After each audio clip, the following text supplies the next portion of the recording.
Hello students, कैसे हैं आप। Welcome back to my YouTube channel physics club by Shakti sir.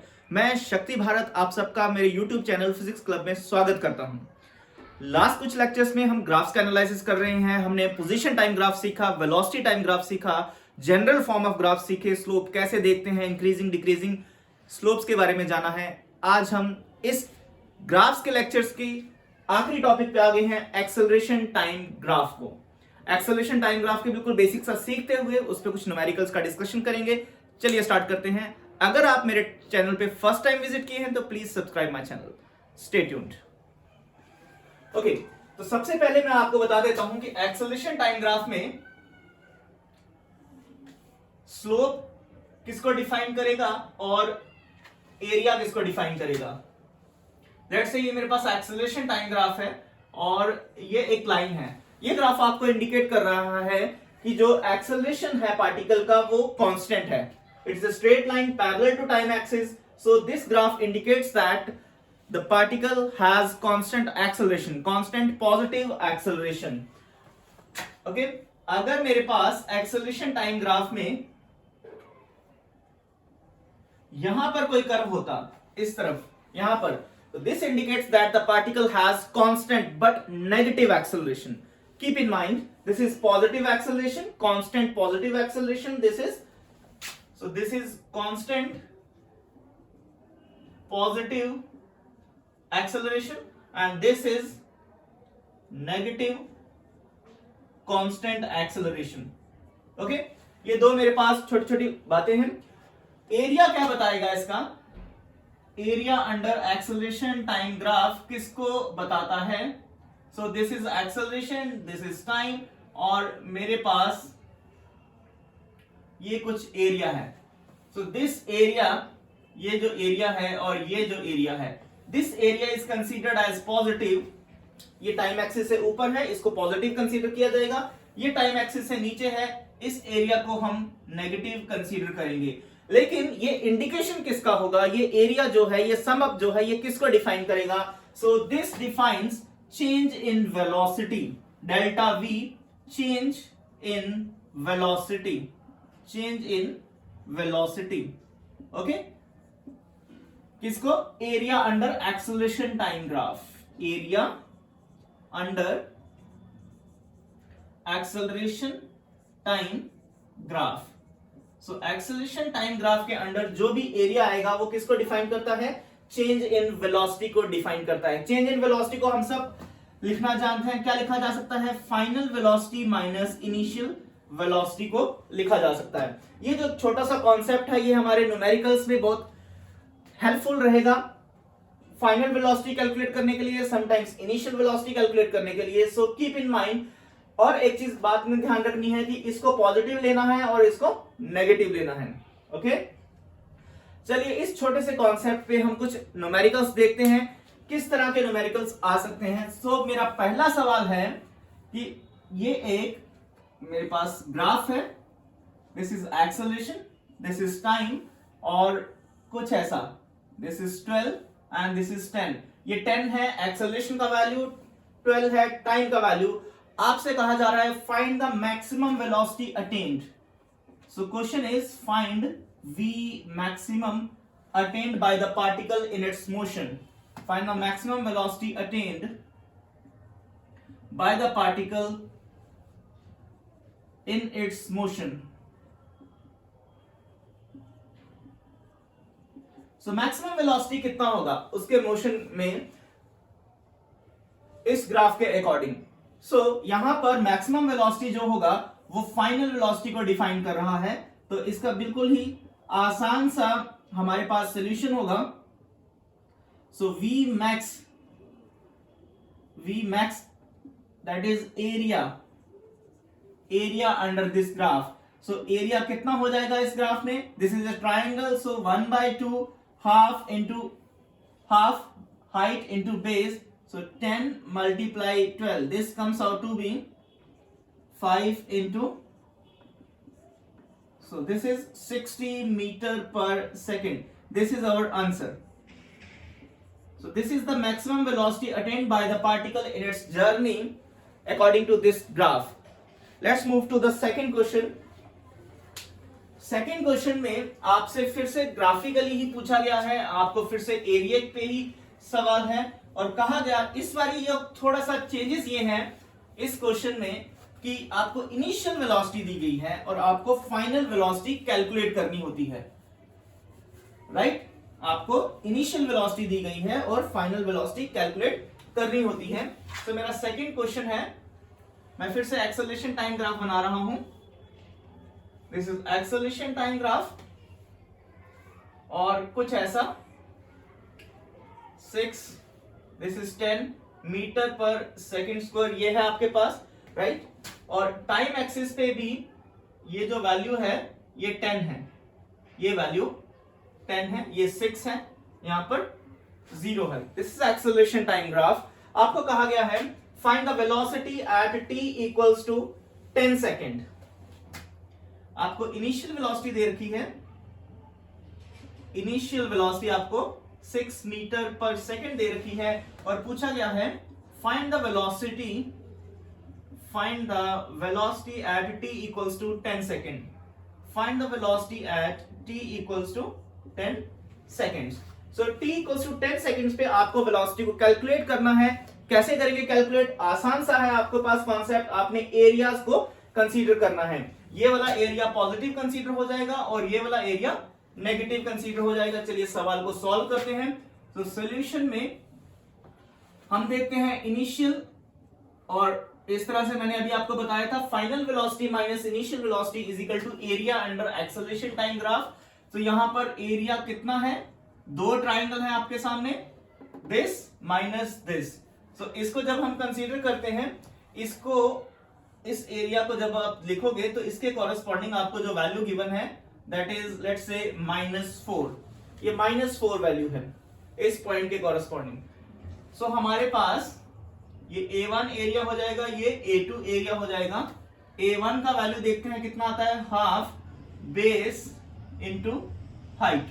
ये आ गया A1 का वैल्यू, ये है बेस 6 और हाइट है इसका 10, माइनस इसको माइनस करना है मॉड हाफ, इसका बेस कितना है यहां से लेके यहां तक, ये कितना आएगा 4, 10 माइनस 6 4, और हाइट कितना है, आप अब 4 लिखें या -4 लिखें आंसर सेम आएगा क्योंकि मॉड लगा दिया है मैंने। इसको जब हम सॉल्व करेंगे ये 5 से कैंसिल हो जाएगा, 5 6 जा 30 माइनस, जब आप इसको देखोगे तो ये आएगा 4 2 जा 8। इसको जब हम सॉल्व करेंगे it's comes out to be 22।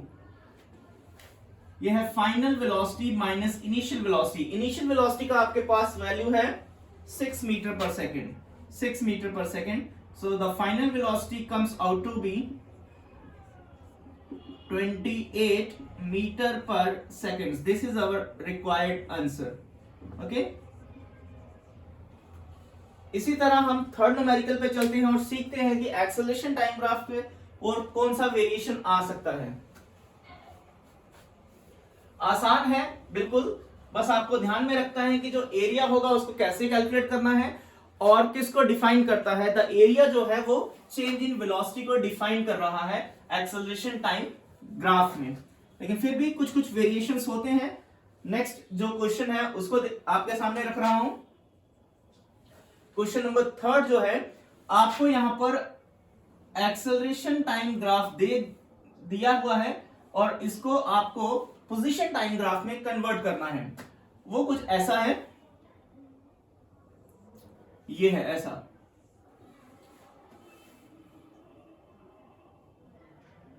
Something like this. Okay, सो ये एक्सेलरेशन टाइम ग्राफ आपको गिवन है, इसके कॉरेस्पॉन्डिंग आपको पोजीशन टाइम ग्राफ बनाना होता है। ऐसा पूछा जाएगा आपको कि 4 ऑप्शंस दिए जाएंगे और कहा जाएगा कि बताओ पोजीशन टाइम ग्राफ कौन सा है। आपको मैं फिर से बता देता हूं, आपको एक ही बुक फॉलो करनी होती है, चाहे आप कोचिंग इंस्टीट्यूट की किताब फॉलो कर रहे हैं या आप कोई स्टैंडर्ड मार्केट में अवेलेबल बुक फॉलो कर रहे हैं, बस एक ही करनी है। मेरी प्रेफरेंस रहेगी अगर आप शुरुआत कर रहे हैं किसी चीज से तो DC Pandey is the best. DC Pandey HC Verma का कॉम्बिनेशन लीजिए, जेई मेंस तक सफिशिएंट है और जेई एडवांस के लिए आपको एक एज देता है सो दैट कि आप हायर लेवल की किताबों को टैकल कर सकें। मेडिकल के लिए सिंपल कोचिंग इंस्टीट्यूट का कोई भी एक सिंपल मटेरियल उठाइए, मार्केट में अवेलेबल है, OLX पे अवेलेबल है, आप वहां से देख सकते हैं, सस्ते का सस्ता मिल जाएगा। अदरवाइज कोई भी मेडिकल लेवल की कोई भी किताब ले लीजिए, हर किताब में सेम लेवल का सवाल आपको मिल जाएगा। लेकिन कंडीशन क्या है, आपको रोज पढ़ना होगा और एक ही किताब फॉलो करनी होगी। यही फिजिक्स सॉल्व करने का तरीका रहेगा। इसको मैं देखता हूं, इसको पोजीशन टाइम ग्राफ में कन्वर्ट करना है। उसके लिए मुझे इसको पहले वेलोसिटी टाइम ग्राफ में कन्वर्ट करना पड़ेगा। सो इसके कॉरेस्पॉन्डिंग मैं पहले वीटी ग्राफ बना रहा हूं। सो वीटी ग्राफ देखो कैसे बनेगा।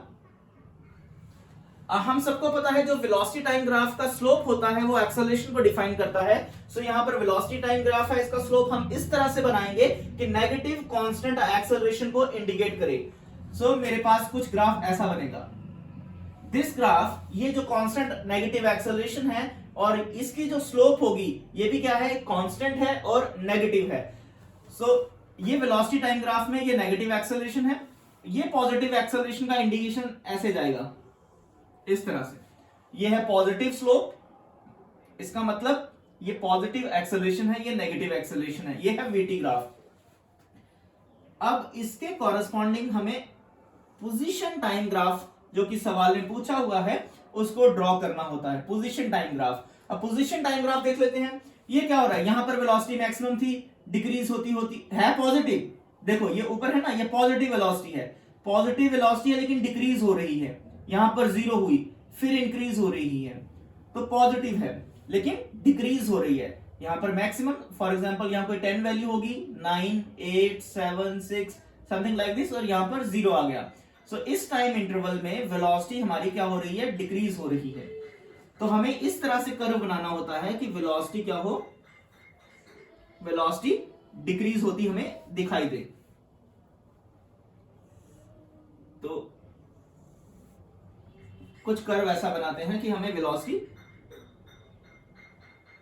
डिक्रीज होती दिखाई दे। ये जो कर्व होता है ये मैंने पहले भी अपने लेक्चर्स में एक्सप्लेन किया है। इस कर्व, ये कर्व बता रहा है कि पहले जो है वेलोसिटी मैक्सिमम थी, धीरे धीरे टेंजेंट की स्लोप कम होती जा रही है और वेलोसिटी कम होती जा रही है। ये वाले पॉइंट पे वेलोसिटी जो है, ये जो टेंजेंट आएगा ये टाइम एक्सिस से पैरेलल है। इसका मतलब यहां पर जो टेंजेंट बैठेगा वो वेलोसिटी 0 को इंडिकेट कर रहा है।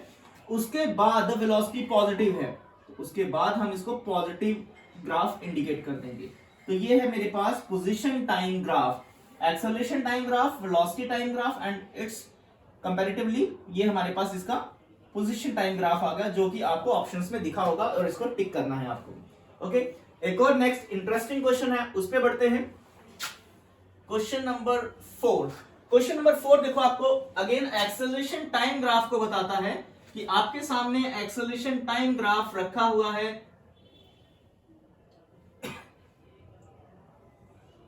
ये एक्सेलरेशन टाइम ग्राफ है आपके सामने, राइट।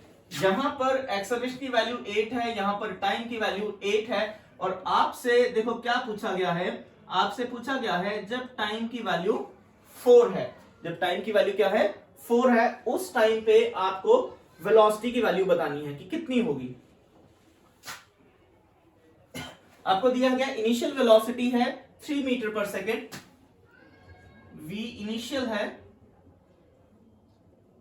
3 मीटर पर सेकेंड। Find the velocity at t equals to 4 seconds. So find the velocity at time equals to 4 seconds. तो 4 सेकेंड्स में आपको वेलोसिटी कैलकुलेट करनी है। बहुत इंपॉर्टेंट सवाल है, आपको समझ के चलना पड़ेगा इस सवाल को। अगर आपको आता है तो अटेम्प्ट कर सकते हैं। डायरेक्टली ये एरिया अंडर द कर्व से नहीं होगा, तो यहां पर आपको सिखाता हूं मैं कि इस तरह के क्वेश्चंस को आपको अटेम्प्ट करना कैसे है। देखो, हमें t इक्वल्स टू 4 इस पॉइंट पे वेलोसिटी चाहिए, राइट। इस टाइम पे, इस पॉइंट पे हमें वेलोसिटी की वैल्यू चाहिए। वो कैसे सॉल्व की जाएगी? अब हमें पता है वो चेंज इन वेलोसिटी होता है ना, चेंज इन वेलोसिटी होता है। जब मैं चेंज इन वेलोसिटी करता हूं,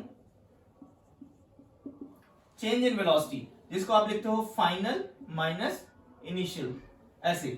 तो चेंज इन वेलोसिटी किसके बराबर होगा? एरिया के बराबर होगा। 4 सेकेंड्स तक एरिया, 4 सेकंड्स तक एरिया कौन सा है, ये वाला एरिया जो है ये 4 सेकंड्स के अंडर आता है। ये ट्रेपीजियम बन रहा है। ट्रेपीजियम का एरिया जो होगा उसका फॉर्मूला क्या होता है, half multiply sum of parallel sides. So parallel side एक तो ये हो गई, इसको ओ लिख रहा हूं, A B C. Parallel sides हैं ओ ए और बी सी। ओ ए प्लस ये होगी parallel sides, and distance between, perpendicular distance between the parallel sides, जिसको ओ सी लिखा जा सकता है, मल्टीप्लाई ओ सी, ऐसा। अब देखो क्या आपके पास इन सब की इंफॉर्मेशन है, ओ से लेके ए, ओ से लेके ए है 8, राइट, ओ से लेके सी, ओ से लेके सी है 4, ये भी सही है। बी सी की वैल्यू जो है वो ओ डी की वैल्यू के बराबर होगी, लेकिन उसकी वैल्यू हमें पता नहीं है ओ डी की वैल्यू है कितनी। तो हमारा फर्स्ट स्टेप ये रहेगा कि ओ डी की वैल्यू को कैलकुलेट करना। देखिए कैसे कैलकुलेट करते हैं, यहां भी 8 है, ये भी 8 है, इसका मतलब ये जो ट्राइंगल है, ये जो एंगल बना है, ये 45 डिग्री का एंगल बनेगा, राइट, 8 8 तो 45 डिग्री का एंगल बनेगा। जब ये 45 डिग्री का एंगल बनेगा तो ये जो एंगल होगा ये भी कितना बनेगा, 45 डिग्री का, जिसको आप बोलते हैं corresponding angles. Okay, so from the triangle ADB, इस ट्राइंगल में जब आप tan थीटा लिखते हो, tan ऑफ थीटा लिखोगे जिसका वैल्यू 45 है, तो tan ऑफ 45 लिखोगे, वो कितना होगा, परपेंडिकुलर अपॉन बेस, ये लिखा जाएगा AD, ये हो गया परपेंडिकुलर, और बेस का वैल्यू है BD। अब AD तो सबको पता है, AD का वैल्यू, सॉरी AD आपको नहीं पता, ये वैल्यू पता है, ये वैल्यू कितना होगा, इसी के बराबर होगा 4। चलिए tan 45 होता है 1, ये मैंने 1 पुट कर दिया। AD का वैल्यू हमें नहीं पता है, मैंने एज इट इज लिख दिया, और BD का वैल्यू है 4। इसका मतलब जो AD का वैल्यू आया है वो है 4, ये AD का वैल्यू है 4। OA, तो यहां पर ये जो पॉइंट OA 8 और AD कितना हो गया 4, तो ये भी कितना हो जाएगा 4। इसका मतलब D पे यहां पर कौन सा पॉइंट बैठता है, 4 पॉइंट बैठता है। ऐसे फिर से बता रहा हूं, AD है 4, AD का वैल्यू आया 4, टोटल था 8 में से 4 माइनस कर दिया तो 4 बचा ना, तो 0 से लेके 4, तो D पॉइंट किसको रिप्रेजेंट कर रहा है, 4 को रिप्रेजेंट करेगा। ओके, अब हमें वैल्यूज पता लग गई हैं, अब हम एरिया निकाल सकते हैं। So final minus initial equals to area of the trapezium, which is equal to half sum of parallel sides. Parallel sides में ये है 8, और अगर ये साइड 4 है तो ये भी साइड कितनी होगी, 4 ही होगी। तो ये आ जाएगा 8 plus 4 sum of parallel sides into distance between parallel sides जो 4 है। इस तरह से ये कैलकुलेशन आपको करनी होती है। इनिशियल वेलोसिटी आपको गिवन है 3, इसका वैल्यू यहां पर यूज करेंगे 3 हाफ 12 मल्टीप्लाई 4। ओके, चलिए इसको सॉल्व कर लेते हैं। फाइनल 6 4 जा 24, so final velocity comes out to be 27 metre पर सेकेंड। ये काफी इंपॉर्टेंट सवाल है, काफी इंटरेस्टिंग सवाल है। इसमें इंपॉर्टेंट क्यों बन जाता है ये सवाल, क्योंकि इससे सबसे पहले हमें ये वाला पॉइंट कैलकुलेट करना होता है, इसलिए ये इंपॉर्टेंट बन जाता है। एक और आपको एक्सेलरेशन टाइम ग्राफ से रिलेटेड एक और कॉन्सेप्ट यहां पर सिखा रहा हूं। समटाइम्स क्या होता है कि अभी तक देखो हम change in velocity equals to area वाला कॉन्सेप्ट अप्लाई करके एक्सेलरेशन टाइम ग्राफ के क्वेश्चन सॉल्व कर रहे हैं। कई बार वो एक्सेलरेशन टाइम ग्राफ के समटाइम्स वो एक्सेलरेशन टाइम ग्राफ देके एवरेज एक्सेलरेशन पूछ लेता है। अभी क्या पूछ रहा है, फाइनल वेलोसिटी कैलकुलेट करो, मैक्सिमम वेलोसिटी कैलकुलेट करो, calculate the velocity at this time, इस तरह के सवाल कैलकुलेट करने को बोल रहा है आपको एक्सेलरेशन टाइम ग्राफ गिवन देके। कई बार क्या हो सकता है कि आपसे एक्सेलरेशन टाइम ग्राफ गिवन देके एवरेज एक्सेलरेशन का कैलकुलेशन पूछ सकता है कि फाइंड द एवरेज एक्सेलरेशन। तो उससे रिलेटेड मैं आपको ये बता रहा हूं, तो एवरेज एक्सेलरेशन का कॉन्सेप्ट कैसे हम हैंडल करेंगे। ये है टाइम, और इधर है मेरे पास एक्सेलरेशन। लेट्स से आपके पास ये एक ग्राफ है, एटी ग्राफ है, राइट, और वो पूछ लेता है कि टी नॉट टाइम पे जब इतना टाइम था तो calculate the average acceleration of the particle, calculate the average acceleration, calculate the average acceleration of the particle. कैसे कैलकुलेट करेंगे? अब यार एवरेज एक्सेलरेशन जो होता है वो हमें पता है वो किसके बराबर होता है? एवरेज एक्सेलरेशन का डेफिनेशन क्या है? Change in velocity, change in velocity divided by total time taken, change in velocity divided by time taken. अब ये जो चेंज इन वेलोसिटी है वो किसको रिप्रेजेंट करेगा? एरिया को, डिवाइडेड बाय टाइम टेकन। ये टाइम टेकन कितना हो गया? ये हो गया T not minus 0, T not minus, ये हो गया time taken. Change in velocity area को रिप्रेजेंट करेगा, तो ये जो एरिया आएगा, ये जो एरिया आएगा ये चेंज इन वेलोसिटी को रिप्रेजेंट करेगा।